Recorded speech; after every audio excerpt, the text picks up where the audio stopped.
사무엘상 훌쩍 뛰어넘습니다. 사무엘상 16장에서 다윗은 이스라엘의 두 번째 왕으로 하나님께 기름 부음을 받게 됩니다. 아직 정식 즉위는 아니었지만 하나님께 기름을 부었습니다. 그리고 17장에서 다윗이 블레셋 거인 장수 골리앗을 무너뜨리게 됩니다.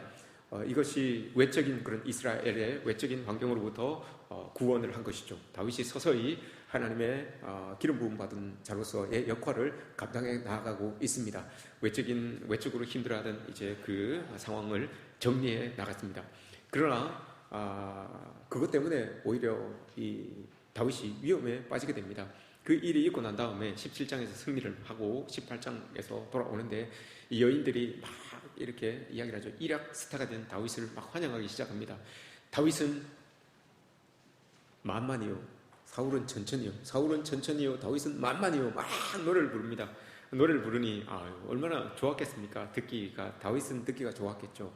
그러나 천천이라고 했던 그 사울, 자기가 지금 왕인데 자기에게는 천을 돌리고 다윗에게는 만을 돌리는, 그게 좀 마음이 별로 안 좋았어요. 그래서 18장을 보시면 불쾌하여 라고 이렇게 얘기합니다. 불쾌하여, 감히 저것들이 말이야, 이렇게 하는 거예요. 지금까지 누가 먹여 살렸는데, 이 말이 마음에 이렇게 있는 거예요, 사울이. 그래서 불쾌하여 그 후로부터 다윗을 주목하더라 라고 합니다. 딱 째려보기 시작합니다. 이제 저게 무슨 잘못을 하는지, 어떤 짓을 하는지 다 이렇게 눈을 부릅뜨고 주목하기 시작합니다. 사울이 이렇게 돼요. 괜히 다윗은 자기가 이렇게 역적 비슷하게 이때부터 이제 쫓겨다니게 됩니다. 무려 10년 동안 이 사울의 마음에 시기와 질투심이 확 일어납니다. 그래서 무려 사무엘상 19장부터 23장까지 의 내용인데, 그의 장수로 분량으로는 4장밖에 되지 않지만 이게 세월로 치면 여러분 10수년입니다. 10수년 동안 사울이 눈에 불을 켜고 혈안대에 대어서 다윗을 죽이려고 쫓아다니는 거예요. 다윗만 쫓아다니는 거예요. 자기의 왕정 내치는 하지 아니하고 다윗만 쫓아다니는 거죠. 그러니까 다윗이 어디 있으면 거기 따라가고, 어디에 있다는 소리 들리면 또 거기 따라가고 하는 그런 상황들이 지금 나타나는 겁니다. 처음 다윗이 왕궁에 들어왔을 때도 마찬가지잖아요. 사울에게 악신이 들려서 그가 가지고 있었던 단창을 가지고 이 다윗을 꽂아 죽이려고 했던 그런 이 상황이었습니다.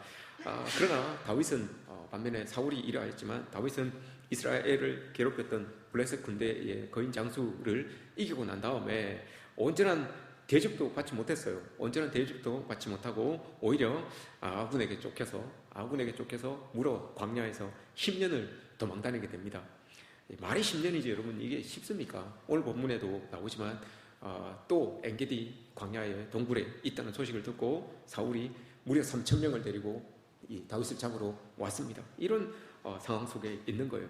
그런데 이 장소에서 여러분 엄청난 반전이 일어나죠.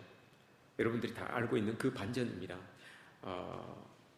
엔게디 광야 한 깊은 동굴에 다윗과 그 일행이 숨어 있는데, 이 사울이 용변을 보러 그 동굴 안으로 들어온 거예요. 용변을 보러 동굴 안에 이렇게 들어왔는데 동굴에서 피신하고 있었던 다윗의 측근들이 그걸 안 거예요. 알아서 다윗을 막 이렇게 충동하죠. 왕이시여, 절호의 기회가 왔습니다. 이제 이 10년의 도망 세월을 한 번에 날려버릴 수 있는, 끝낼 수 있는 그런 기회가 왔습니다. 하나님께서 주신 이 기회니 놓치지 마십시오. 한 번에 그냥 끝냅시다. 이렇게 싹 이야기를 했어요. 다윗의 마음속에 여러분 막 이 요동이 막 일어났겠죠. 지금 절호의 기회인데 진짜 다들 절호의 기회라고 하는데 이 기회를 잡아야 되나 말아야 되나, 이 기회를 놓치면 어떻게 될까? 마음속에 여러분 막 어떤 갈등들이 있었을 거예요. 막 이렇게 흔들림이 있었을 겁니다.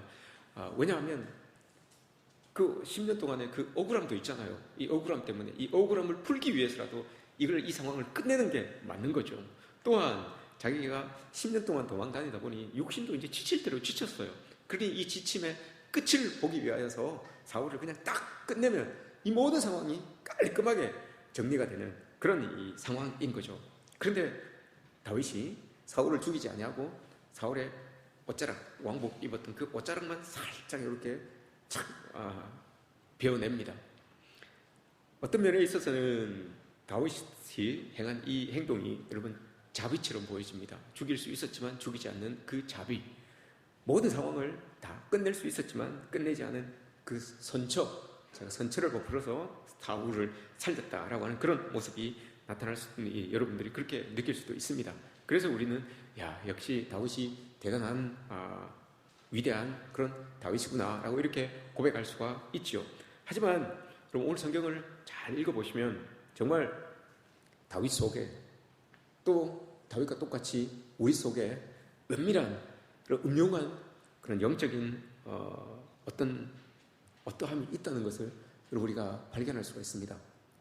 은밀한 무엇, 다윗 속에 있었던 그 은밀한 무엇, 칼 들고 옷자락을 베어야 될지 사울을 베어야 될지 갈등하면서 가지고 있었던 그 마음속에 그 은밀히 가지고 있었던 그것이 오늘 본문을 보시면 이제 드러납니다. 여러분 우리도 일상생활에서 누군가의 실수나 또 누군가의 약점을 발견했을 때 대놓고 주먹질을 하거나 또 죽이지 않지만 상대의 옷자락을 베는 것을 즐기는 일들이 적지 않습니다. 한 대 때리고 그냥 말지 이게 아니라 위하는 척하면서 또 돕는 척하면서 모욕하지 않는 척하면서 은근히 상대방의 옷자락을 베는 그런 이 행동들을 할 때가 많습니다. 예를 들어서 타인의 실수를 주변 사람들에게 은근슬쩍 이렇게 흘립니다. 직장생활 속에서 경쟁사회인 직장생활 속에서 걱정하는 척하면서 오히려 그 사람의 무능을 다른 사람들에게 이렇게 하면서 대화 속에서 이렇게 드러내는 것을 볼 때가 있습니다. 겉으로는 참아주는 척하면서 걱정하는 척하면서 의로운 척하지만 내면 깊은 곳에는 어떤 상대방에게 수치를 주어서 묘한 그런 어떤 도덕적 우월감을 갖기도 합니다.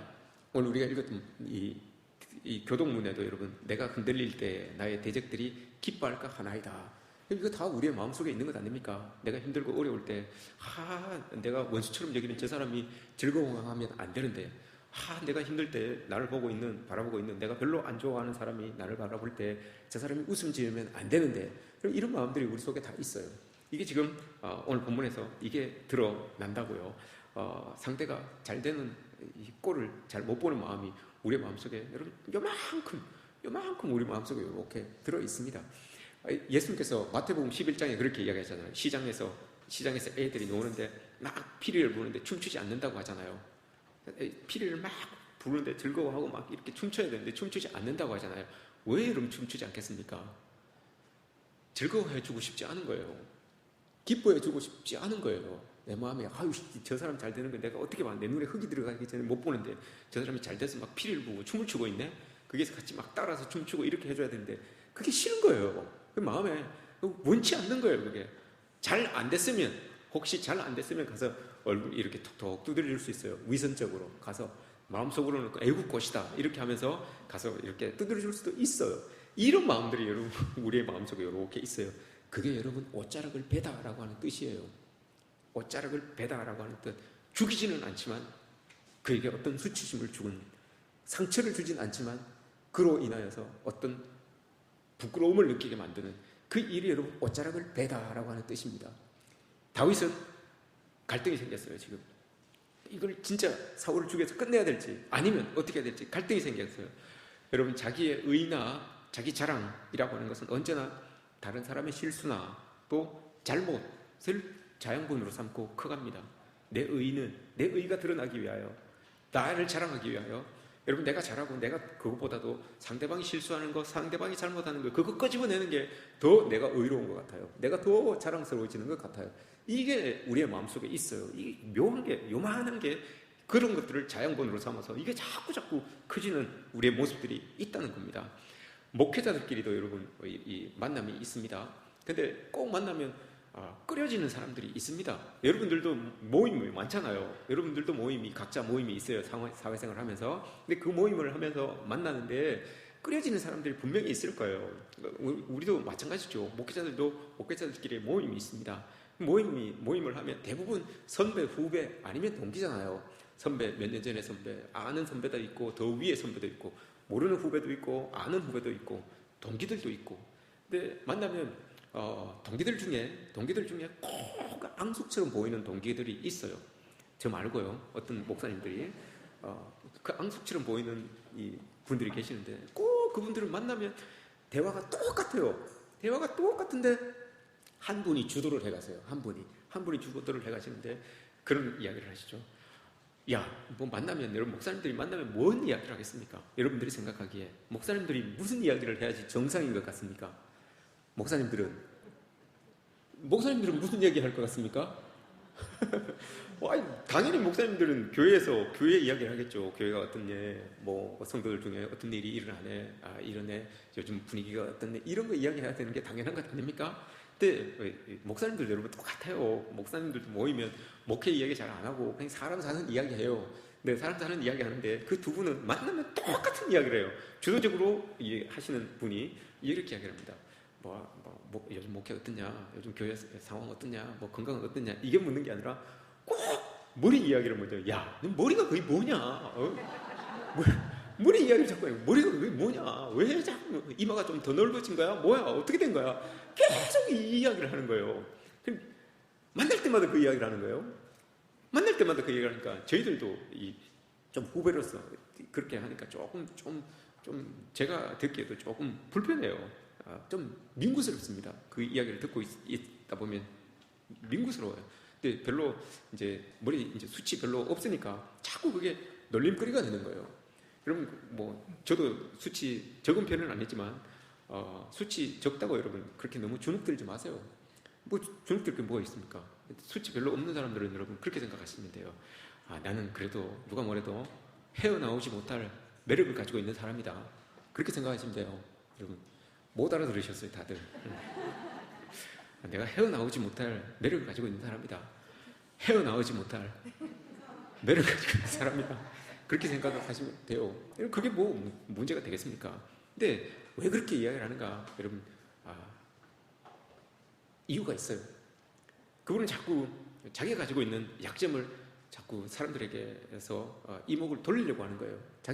그분도 조금 이렇게 이 신체가 조금 크세요. 좀 비대하세요. 그러니 그 말이 먼저 나오기 전에 자기가 이슈를 선점하는 거죠. 그래서 자꾸 사람들에게 그게 눈에 띄게끔 이렇게 이야기를 하는 거예요. 자기 허물을 가리기 위해서, 자기 그런 약점을 가리기 위해서, 단점을 가리기 위해서 자꾸 그렇게 이야기하는 걸 보게 됩니다. 이게 인간이에요. 그래서 여러분 자기가 의롭고 자기 자랑 이건 여러분 자꾸 타인의 실수를 덜먹여야 돼요. 자꾸 타인의 잘못을 자꾸 덜추어야 돼요. 그래야지만 내가 더 의로운 것처럼, 내가 더 자랑스러운 것처럼 그렇게 느껴지게 되는 거죠. 다윗이 여러분 지금 동굴 안에서 족 앞에 사울 왕이 이렇게 앉아 있는데 그 사울 왕을 보면서 자기도 모르는 영적인 우월감이 자리하고 있었던 거예요. 자기도 모르는 그 영적인 우월감이 이렇게 있었던 겁니다. 왕의 옷자락을 싹 자르는 것은 왕의 권위를 인정하지 않는 거거든요. 내가 참 당신이 한 걸 보니 내가 왕으로 내가 도저히 인정을 못하겠다라고 하는 그 마음이에요. 그 마음으로 옷자락을 싹 이렇게 자르는 그런 의미도 있죠. 영적으로 봤을 때 이게 별로 여러분 합당한 모습은 아닙니다. 이게 자기가 정말 자비를 가지고 안 죽이고 옷자락을 싹 자른 게 내가 당신을 살려줬습니다. 내가 자비를 가지고 선처를 했습니다라는 그 의미였으면 오늘 본문에서 이야기하는 여러분 5절 말씀 보시면 그리한 후에 사울의 옷자락 괴물로 말미암아 다윗의 마음이 찔릴 이유가 없어요. 자기가 선처를 하고 자기가 자비를 베풀어서 그냥 죽이지 아니하고 옷자락만 잘랐다면 이 마음에 찔릴 이유가 없어요. 그런데 다윗에게는 분명히 마음에 찔릴 만한 무언가가 있었다는 거예요. 이때 마음에 찔릴 만한 무언가가 있었어요. 마음이 찔리다라고 하는 말이 여러분 어떤 말입니까? 어떤 의미입니까? 스데반이 여러분 죽기 전에 돌에 맞아 죽기 전에 사람들에게 마지막으로 자기 설교를 이야기합니다. 설교를 하는데 쭉 이야기를 할 때 그 설교를 듣고 있었던 사람들이 대제사장부터 시작해서 종교 지도자들 많은 사람들이 그 설교를 듣고 있다가 설교가 다 끝나니까 마지막에 뭐라고 이야기합니까? 그 말을 듣고 마음에 찔려라고 이렇게 이야기합니다. 자기들이 한 개 들어보니까 이 스데반이 설교한 걸 쭉 들어보니까 마음이 찔려요. 우리가 뭔가 잘못했다. 그때 여러분 썼던 마음에 찔려라고 하는 말이 톱으로 자기의 마음을 켜서 나누다 이런 말이에요. 이만큼 고통스러운 무언가가 있었던 거예요. 다윗에게도 그런 마음이 있었던 거예요. 분명히 마음에 찔리는 무언가가 이때 있었던 거예요. 사울을 그 앞에 두고, 동굴 앞에 두고, 동굴 안에 두고 사울을 향하여서 다윗이 어떤 마음을 품고 있었는데, 그 마음이 심히 마음에 찔리는 거예요. 자기가 품고 있었던 그 어떤 생각, 그 어떤 의도, 이게 심히 마음에 찔려서 자기 마음을 톱으로 켜는 것처럼 그 아픔이 지금 이 다윗에게 쭉 들어온 거예요. 그게 뭔 일이었을까요? 그게 뭔 일이었을까요? 그게 아니었으면 여러분 정말 자기가 그게 아니었으면 내가 정말 당신을 끝낼 수도 있었는데 말이야. 응? 내가 한번 살려준 거야. 봐준 거야. 여러분 이렇게 생각할 수도 있어요. 이렇게 자랑할 수도 있죠.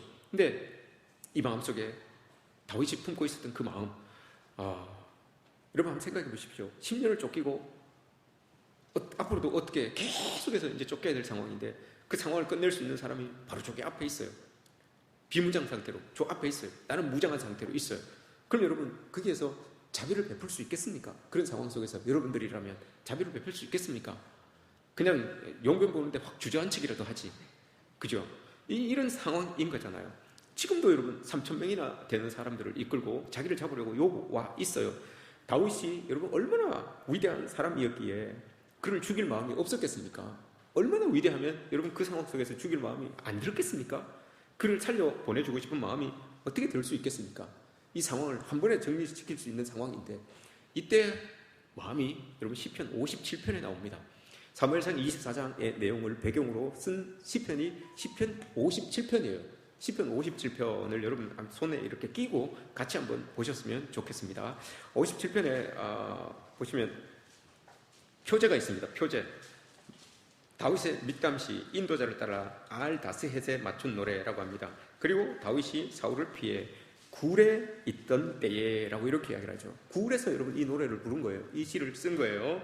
알다스헷에 맞춘 노래라고 이렇게 이야기를 합니다. 이건 제목이 있습니다. 알다스헷이라고 하는 말은 멸하지 마십시오, 멸망시키지 마십시오, 이런 뜻이에요. 멸하지 마십시오 라고 하는 말입니다. 그게 제목인 거예요. 멸하지 마십시오, 이게 제목인 거예요. 그러면서 이 시를 57절에서 시를 지었어요. 근데 여러분 보십시오. 지금 다윗이 자기 상황을 이야기하는데 5절, 57편 5절, 4절, 5절 말씀 보시면 4절을 보십시오. 내 영혼이 사자들 가운데 살며, 사자들 가운데 지금 자기가 살고 있대요. 불이 막 활활 타고 있는 곳에서 옆에 보시면 불 사르는 자들 중에 누웠으니, 여러분 사자들 가운데 같이 살고 있어요. 편하겠습니까? 어떻겠습니까 여러분? 여러분들이 사자들 가운데 같이 살고 있어요. 사자가 막 어르렁거리고 있는데 여러분들이 거기에서 살고 있어요. 마음이 어떻겠습니까? 불이 막 활활 타고 있는데 거기에 누워 있어요. 잠잔다고, 자야 된다고 거기에 누워 있어요. 여러분 잠이 잘 오겠습니까? 어떻게 꿀잠 자겠습니까? 어떻겠습니까? 지금 다윗이 그런 상황인 거예요. 자기가 사는 것 같지만 사는 것 같지 않고, 깨어있지만 깨어있는 것 같지 않고, 지금 이 어려움 속에 지금 자기가 처해 있는 거예요. 그 동굴 속에 이렇게 들어와 있는 그 상황이 지금 이런 상황인 거예요. 사자들이 막 득실득실하는 곳에서 자기가 지금 살아가는 것 같고, 불이 막 활활 타오르는 것에 누워 있는 것 같은데, 숨을 쉬어도 숨 쉬는 것 같지 않고, 먹어도 배부르지 아니하고, 잠을 자도 개운하지 아니하고, 이런 상황이 지금 이 사울에게 지금 다윗에게 주어지고 있는 겁니다. 그 마지막 피난처로 찾았던 그 동굴이에요. 엔게디 동굴에 이렇게 있어요. 그런데 여러분 그 마지막 피난처인 동굴이 사실 여러분 피난처가 아니고 막다른 골목이잖아요. 없어요. 여러분 못 나가요. 그냥 앞에서 쭉 들어오면 다 죽을 수밖에 없어요. 자기는 피난처라고 생각해서 우리가 피하는데, 동굴로 피하는데, 그게 여러분 막다른 골목입니다. 그래서 보세요. 그 막다른 골목에서는 어떻게 됩니까 여러분? 3절 말씀 보시면 비방하는 사람들의 소리를 그대로 다 들어야 돼요. 비방하는 사람들 피할 데가 없어요. 더 크게 들려요. 동굴에서 울려서 더 크게 들립니다. 내가 피난처라고 생각해서 숨었는데, 피난처라고 생각하는 그 동굴에 숨었는데 오히려 그것이 여러분 막다른 골목이 됩니다. 그래서 쏟아지는 비방을 다 들어야 되는 것이에요. 그리고 4절 보세요. 사자들이 우르르하는 곳입니다. 피하려고 했는데 오히려 피하러 들어갔던 그곳이 오히려 나를 삼킬 수 있는 그런 공간이 되어버렸던 거예요. 그런데 이 공간 속에서 여러분 다윗이 깨달아요. 뭘 깨닫습니까 여러분? 그런 공간이었는데 57편 1절 보시면 여러분 그 공간을 주의 날개 그늘 아래 이렇게 이야기를 합니다. 그곳이 자기에게는 주의 날개 그늘 같아요. 피하려고 들어갔던, 도망하여 피하려고 들어갔던 그 굴. 근데 막상 알고 보니까 막다른 골목이었는데 비방 소리가 그대로 들려지고 적들이 그대로 몰려들어올 수 있는 그곳이었는데, 여러분 옴짝달싹할 수 없는 그곳이었는데 이 다윗은 고백하기를 하나님의 주의 날개 그늘 아래에 있습니다 라고 이렇게 고백을 해요. 그 어려운 곳이, 그 힘든 공간이 주의 날개 그늘 아래에 있는 곳입니다 라고 이렇게 고백을 하고 있는 겁니다. 이 날개 그늘로 받아들일 수 있는 이것, 어쩔 수 없이 피한 그곳에서 여러분 하나님의 품을 경험하고 하나님을 느끼는 겁니다. 막 비바람이 칠 때 여러분 바다 그 바위 돌 위에 바다새들이 이래 앉아 있잖아요. 그 앉아 있는데 여러분 새끼들을 이렇게 품고 있습니다. 아무리 여러분 파도가 치고 풍랑이 일어도 새끼를 이렇게 품고 있으면 그 새끼는 여러분 잠 잘 잡니다. 그 안에서 엄마가 다 날개 아래 품고 있기 때문에. 여러분 지금 다윗이 그걸 느끼는 거예요. 외적인 환경을 봤을 때는 내가 이제 꼼짝달싹 못하겠구나. 밖에는 3,000명이 둘러싸고 있고 그 비방의 소리들은 그대로 들려오고 있고 다들 창끝을 나를 향하여 겨누고 있는데, 이 상황 속에서 자기가 여러분 느낀 거예요. 이곳에서 하나님 앞에 기도하는데 깨달아요. 기도하면서 깨닫습니다. 이게 하나님의 날개 아래 나를 품으심이구나 라고 이걸 깨달아요. 50절 시편 57편 여러분 쭉 읽어보시다가 보면 중간중간에 여러분 셀라라는 말이 있죠. 셀라라는 말이 있습니다. 3절 중간에도 셀라라는 말이 있고요. 6절 끝에도 셀라라는 말이 있습니다. 이 셀라는 여러분 뭐겠습니까? 이게 우리나라로 치면 추임새 같은 거예요. 추임새 같은 건데 이게 또 다르게 쓰여집니다. 어떻게 쓰여지는가 하면 자기가 막 하나님 앞에 막 기도를 해요. 그리고 나서 묵상을 하는 거예요. 묵상을 하는 거예요. 우리가 여러분 막 하나님 앞에 기도하다가 여러분 하나님이 어떻게 응답하실지 여러분 그 기도를 잠깐 멈추고 하나님의 소리를 들을 때가 있잖아요. 이게 여러분 셀라라고 하는 의미예요. 막 하나님 앞에 참 힘들고 어려워서 막 쏟아내는데 그걸 가지고 그 느끼면서 묵상을 하는 거예요. 묵상을 하는 중에 하나님께서 은혜를 주셔가지고 그 동굴이 주의 날개 아래 거함같이 그렇게 느껴지기 시작하는 거죠. 이런 은혜를 지금 이 다윗이 지금 받고 있는 겁니다. 그러다 보니 7절에서 그렇게 하다 보니 7절에서 바뀝니다. 기도가 바뀝니다. 하나님이여 내 마음이 확정되었고 내 마음이 확정되었사오니 내가 노래하고 내가 찬송하리이다. 이렇게 그 굴에서 지금 보니까 사자들이 우울하고 비방 소리가 들려오고 막 이런 상황인데 하나님 앞에 막 부르짖고 묵상하고 했더니 마음이 확 바뀐 거예요. 마음이 확 바뀌어서 7절에서 내 마음이 확정되었으니 이제 내가 주님을 찬양하며 주님을 찬송하겠습니다. 이렇게 기도가 확 바뀌어요. 어떻게 바뀌었겠습니까, 여러분? 금방 바뀌었어요.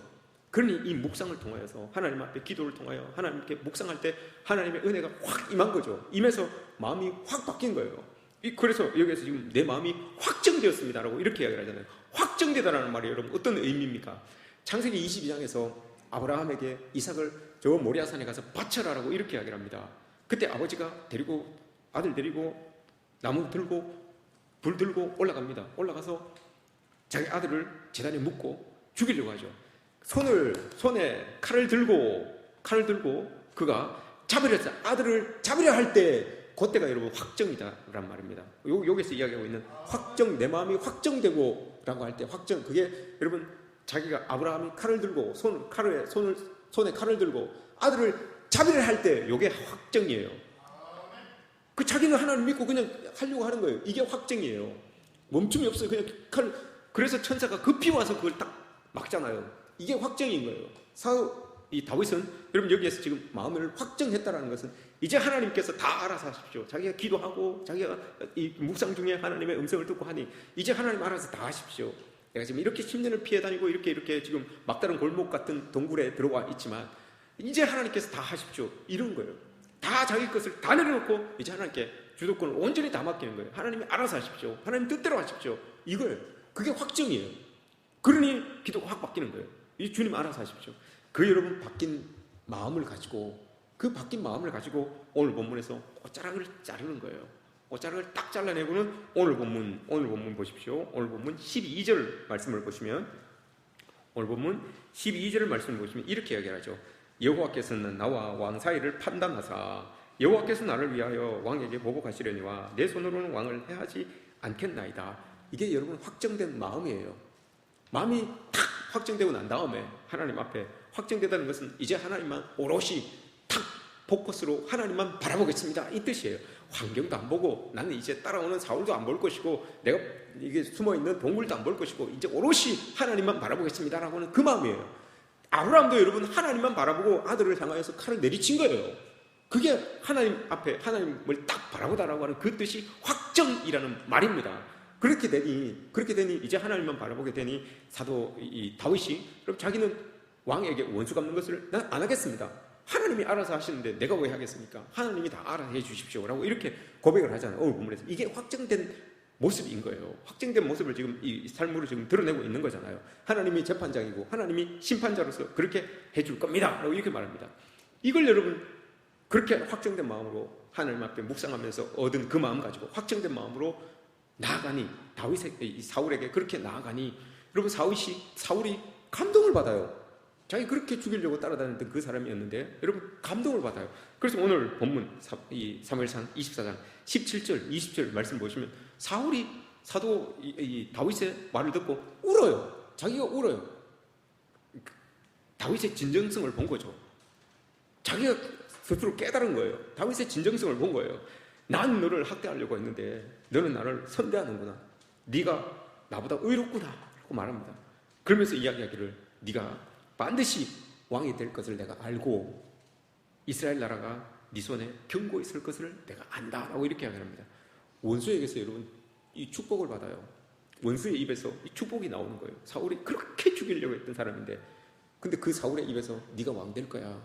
하나님이 너를 통해서 이스라엘을 세울 거야. 이렇게 말해요. 이게 여러분 복음의 힘입니다. 이게 믿는 사람의 믿음의 힘입니다.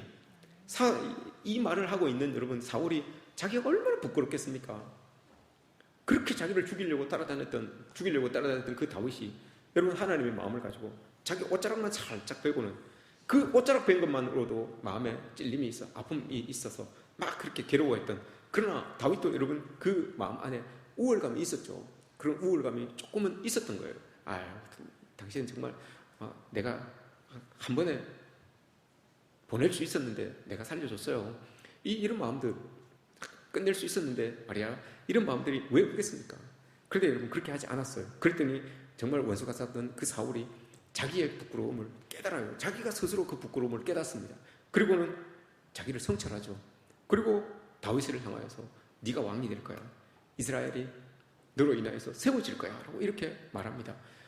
사울 같은 사람을 여러분 코너로 몰아놓고 주변에 여론을 형성하고 소문을 내고 파멸을 하는 것, 파멸시키는 것, 여러분 이게 승리가 아니에요. 여러분 사울처럼 막 몰아서 막다른 골목으로 몰아넣어서 결국은 쿡 이게 승리가 아니라니까요. 여러분 오늘 승리는 여러분 이거예요. 진짜 원수의 마음에서 원수 스스로 부끄러움을 느끼게 하고 그 부끄러움을 알아서 그 입으로 하나님의 공의를 시인하게 만드는 것, 이게 여러분 진정한 승리입니다. 다윗은 동굴 속에서 자기가 이것을 경험했기 때문에 내가 이런 마음을 가지고 있었는데 하나님 앞에 묵상하다 보니까 그게 아니다라는 것을 깨달았어요. 그게 아니다라는 것을 전부 나를 따라다니는 저게 무슨 왕입니까? 그러면서 막 그런 마음이 있었겠죠.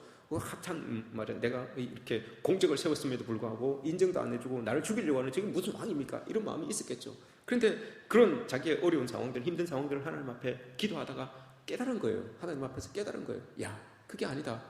그게 아니다라는 걸 깨달은 거죠. 그래서 여러분 옷자락만 베게 되는 그런 모습들이 이렇게 나타나는 것 아니겠습니까? 죄의 여러분 본성은 내가 다 진짜 재판장이 되어서 직접 뭔 일을 처리하게 만들어요. 이게 여러분 죄의 본성이에요. 근데 다윗은 그러지 않잖아요. 하나님께서 하실 거니까 하나님이 재판장이고 하나님이 심판자이시니까 내가 왕을 어떻게 하겠습니까? 이렇게 해요. 근데 죄의 본성은 여러분 그렇지 않아요. 자꾸 코너로 몰아서 자꾸 힘든 상황으로 몰아서 실수를 덜쳐내고 잘못을 덜쳐내고 해서 결국은 그를 무너뜨리게 해야지만 직성이 풀려요. 그게 이 땅을 살아가는 사람들, 경쟁사회를 살아가고 있는 사람들의 모습인 거예요. 근데 그게 죄의 모습이기도 해요. 우리는 자꾸 그런 것들을 자꾸 이렇게 만들어가게 합니다. 엔게디 동굴에서 있었던 이 다윗의 모습을 보면 예수님의 모습을 볼 수가 있죠. 예수님도 여러분 많은 어려움 속에서 이 억울함 속에서 계속해서 쫓겨다니잖아요. 그래서 밀리고 밀려서 골고다 십자가에까지 올라오게 되셨어요. 예수님 여러분 힘이 없어서 십자가 지신 건 아니잖아요. 다윗도 마찬가지입니다. 다윗도 힘이 없어서 여러분 이렇게 죽이지 않고 그랬던 건 아니에요. 힘은 있었지만 자기의 힘조차도 다 내려놓은 거죠. 자기가 원수 갚기 위하여서 쓸 수 있는 그 모든 것들, 이걸 여러분 다 내려놓은 거예요. 자기가 쓸 수 있는 그 권리와 힘과 이 모든 것들을 다 포기합니다. 무기력해 보일 수 있을 만큼 순종합니다. 이게 믿는 사람들의 모습인 거죠. 예수님이 그것으로 인하여서 사망 것을 깨뜨리고 여러분 하늘의 권세를 하나님께서 이 예수님께 다 이렇게 주신 것 아니겠습니까? 우리 살다 보면, 세상 살다 보면 이런 일들이 여러분 우리에게 왜 없겠습니까? 많은 다양한 사람들이 있어요. 지난 시간에 봤던 것처럼 우리를 격동하게 만드는 사람들이 있어요. 본인과 같이 격동하게 만드는 사람들이 있습니다. 또 어떤 사람들을 보면 여러분 사울처럼 늘 단창을 들고 우리를 죽이려고 쫓아다니는 그런 사람들도 있어요. 이런 사람들도 있고요. 또 어떤 사람들을 보면 오늘 본문에서 보는 것처럼 다윗 같은 사람들도 있습니다. 다윗 주변에 있는 사람들처럼 늘 우리를 부추기고 충동질하여서 뭔가를 자기가 유익을 얻으려고 자꾸 부추기고 충동질하는 사람들도 있어요. 이런 사람들도 만나게 되는 거예요. 당신이 딱입니다 라고 하면서 막 부추기는 이런 사람들이 있죠. 이럴 때 여러분 우리가 마음을 잘 잡아야 돼요. 격동하는 사람을 만나든지 창을 가지고 우리를 죽이려 하는 사람을 만나든지 또 우리를 부추기는 사람을 만나든지 간에 우리의 마음이 요동하지 않아야 된다고요. 우리의 마음이 하나님 앞에 딱 고정이 되어서 어떤 속에서도 움직이지 않는 거, 하나님만 딱 바라볼 수 있는 그런 마음이 우리에게 있어야 돼요. 그래야지만 여러분 엉뚱한 결정을, 엉뚱한 선택을 내리지 않는다는 것을 우리가 알고 있어야 되는 거예요. 사실 여러분 사울이 지금 머리에만 왕관을 쓰고 있는 것이지 그의 삶은 광야예요. 왕관을 쓰고 왕궁에 있는 것처럼 그렇게 보이지만 사실 여러분 그는 왕관만 쓰고 있지 그의 삶은 광야인 거예요. 그런데 다윗은 여러분 광야를 전전긍긍하며 도망치고 다니고 있지만 자기 마음을 하나님으로 자기 마음을 채워서 진실로 자기를 이긴 사람 아닙니까? 죽일 수도 있지만, 끝낼 수도 있지만, 원수를 갚을 수도 있지만 하나님의 뜻이 그게 아니기 때문에 그렇게 하지 않았어요. 자기를 이긴 거예요. 자기를 이긴 사람은 천하를 이긴 사람보다, 천하를 가진 사람보다 여러분 자기를 이긴 사람이 제일 큰 사람이라고 했습니다. 그 사람이 여러분 천하를 가진 것만큼 자기를 이긴 그 왕관을 다윗은 쓰고 있는 거예요. 자기 삶의 자리는 지금 광야 같을지라도 자기 머리에는 왕관을 쓰고 있는 사람이 다윗이죠.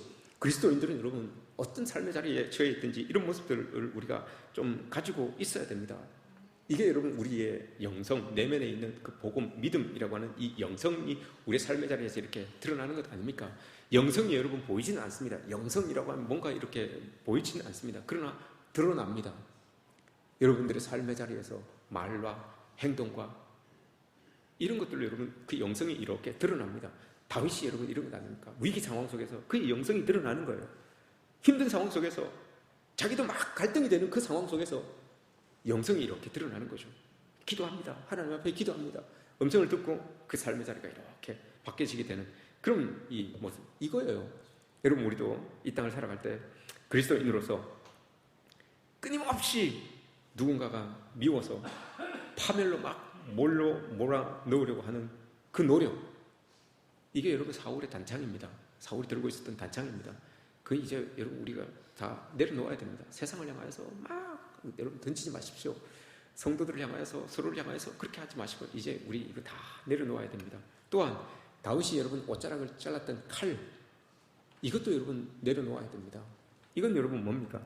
자비를 베푸는 것 같지만 인정받고자, 자기의 의를 인정받고자 하는 그 음흉한 자기 우월주의, 자기 우월의식, 이게 여러분 다윗이 가지고 있었던 그 사울의 옷자락을 잘랐던 다윗의 칼이에요. 이것도 여러분 우리 내려놔야 돼요. 누구를 몰아세우려고 하는 그 사울의 칼, 사울의 단창, 이것도 내려놓아야 되지만 누구를 부끄럽게 만들려고 해서 내가 은근히 사람들에게 자랑스러워지고 또 인정받고자 하는 그 마음, 이것도 여러분 내려놓아야 돼요. 이게 다윗의 칼이에요. 이것도 다 내려놓아야 됩니다. 그리고 그걸 다 내려놓으니까 다윗이 여러분 밖에 나가서 사울이 저거 나가고 나서 다윗이 밖에 나가서 이야기를 합니다. 이렇게 이야기를 하죠. 왕이시여, 임금님이시여, 당신이 누구를 쫓고 있습니까? 죽은 개 한 마리를 쫓아다닙니까? 아니면 벼룩 한 마리를 쫓아다닙니까? 라고 이렇게 이야기를 합니다. 다윗이 자기를 이끌어서 개만도 못하게, 그리고 벼룩 한 마리만도 못하게 그렇게 자기를 이야기를 해요. 세상 살아보면 여러분 내가 내 스스로 개만도 못하고 벼룩 한 마리만도 못하고 이렇게 하면 그나마 좀 참을 수 있습니다. 그런데 다른 사람이 여러분 나를 향하여서 개만도 못하고 벼룩 한 마리만도 못하다고 하면 여러분 참을 수 있겠습니까? 여러분 참을 수 있겠어요? 여러분들이 들고 있는 그 창을 그 칼을 내려놓을 수 있겠습니까? 그렇게 하면 여러분 못해요. 금 던져요. 바로 날아갑니다 이거. 그런데 자기 스스로 다윗은 깨닫고 나니 동굴 속에서 너무 큰 하나님의 은혜를 깨닫고 나니 자기가 여러분 개만도 못하다는 걸 알아요. 벼룩 한 마리만도 못하다는 걸 알아요. 그래서 자기 스스로 그렇게 고백하잖아요. 그러나 여러분 그건 자기감에서 그렇게 고백하는 게 아니에요. 자기가 얼마나 큰 사람이라는 게 여러분 거기에서 드러나는 거예요. 하나님의 그 크신 은혜를 개만도 못하지만 벼룩 한 마리만도 못하지만 하나님의 그 크신 은혜를 경험하고 나니 이건 아무것도 아닙니다 라고 하는 것을 여러분 고백하는 거잖아요. 우리도 여러분 그런 거예요. 우리의 삶의 자리에서 어떤 사람과 비교해 봤을 때 어떤 사람들과 비교해 봤을 때 여러분 정말 우리는 벼룩 한 마리만도 못할 때가 있어요. 그러나 하나님의 그 크신 은혜를 경험한 사람들이기 때문에 내가 비록 그럴지라도 그 크신 하나님께서 나를 돌보시고 나를 이끌어 주시면 내가 어떤 상황 속에서도 주의 날개 그늘 아래 거하는 사람이라는 것을 여러분 우리는 확신하고 그렇게 살 수 있으면 여러분 이 고백 왜 못하겠습니까? 하나님의 주권을 우리가 고백하면서 살아가면 우리가 뭐 이런 고백들 왜 못하면 살아가겠습니까? 우리가 작으면 작을수록 하나님의 그 크심이 드러나니까요. 하나님의 그 전능하심이 우리를 통하여 일하심이 드러나니까 그게 더 여러분 나은 것 아닙니까? 다윗이 이걸 깨달았다고요. 이걸 깨닫고 나서 왕으로 딱 등극하고 나서 여러분 그 치세하는 걸 보십시오. 이 마음 가지고 여러분 치세하는 것 아니겠습니까? 우리가 여러분 이렇게 살았으면 좋겠습니다. 다윗이 자기가 도망생활 했던 그 세월을 이렇게 이야기합니다. 내 뼈가 아프고 진액이 빠집니다 라고 이렇게 말합니다. 여러분 뼈가 아프고 진액이 빠지죠. 삶의 자리에서 이런저런 상황들을 접할 때 참 진액이 빠지죠. 참 뼈가 아프죠. 그렇습니다. 찬송가 407장 3절에 이런 게 있죠. 뼈 아픈 눈물을 흘릴 때와 쓰라린 마음으로 탄식할 때. 뼈 아픈 눈물. 여러분 젊은 분들 뼈 아픈 눈물 경험해 보셨습니까? 눈물은 눈물인데 뼈 아픈 눈물 여러분 경험해 보셨습니까? 쓰라린 아픔 경험해 보셨습니까? 젊으신 분들. 저보다 나이 어리면 젊은 겁니다. 그렇게 여러분 전 대상을 규정합니다. 우리 어르신들은 여러분 이 뼈 아픈 눈물이라고 하면 이게 뭔지 알 거예요. 뼈 아픈 눈물, 쓰라린 아픔, 이게 뭔지 알 거예요. 어르신들은 경험해본 세대들이기 때문에 그럴 거예요. 근데 그럴 때도 어떻게 한다고요? 언제나 주님께서 함께 하십니다. 뼈 아픈 눈물을 흘릴 때, 쓰라린 마음으로 탄식할 때 주께서 나와 함께 해주시고 언제나 새 생명 주시나니 영광의 그날이 이르도록 언제나 주만 바라봅니다. 이렇게 고백하잖아요. 우리가 그랬으면 좋겠습니다. 여러분 삶의 자리에서 이런저런 다양한 사람들을 만납니다. 그 다양한 사람들로 인하여서 뼈아픈 눈물을 흘릴 때도 있고요, 쓰라린 아픔을 경험할 때도 있습니다.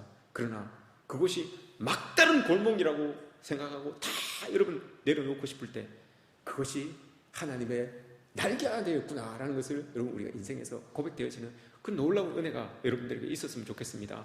여러분들이 가장 힘들어하고 괴로워하고 힘들어하는 그것이 바로 주의 날개 아래 내가 거하고 있구나. 여러분 이런 고백이 되었으면 좋겠습니다. 이런 고백이 되기를 주님의 이름으로 축복합니다.